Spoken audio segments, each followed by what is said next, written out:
பேருந்து நிலையத்தில் நிற்கும் அனைத்து பொதுமக்களும் உங்கள் உடைமைகளையும் பொருட்களையும் பத்திரமாக பாதுகாத்துக் கொள்ளுங்கள். முகம் தெரியாத நபர்களோ பழக்கமில்லாத நபர்களோ உங்களிடமிருந்து உங்கள் பொருட்களை கேட்டாலும் அல்லது செல்போன்களை கேட்டாலும் தயவு செய்து கொடுக்க வேண்டாம்.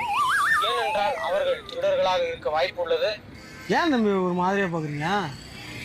ஒரு மாதிரியா பாக்குறேன். அப்படியெல்லாம் ஒன்றும் இல்லையே.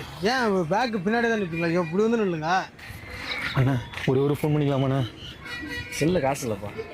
நான் ஒரு ஃபோன் பண்ணிக்கலாண்ணா. அம்மா வேற உடம்பு சரியில்லைண்ணா.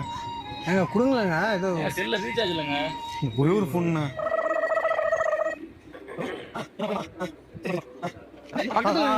என்னன்னு பேசுங்க. அங்க அதுக்கு அவ்வளோ தூரம் போறீங்க? சரிம்மா.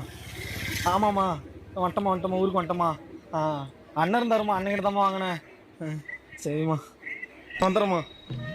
ரொம்ப நன்றிண்ணா. சரிப்பா ரொம்ப நன்றிண்ணா. சரி இருக்கட்டியா பாருயா பாரு. ஏங்க அவன் அந்த ஆளை பார்த்தா பொய் சொல்ற மாதிரியா தெரியுது.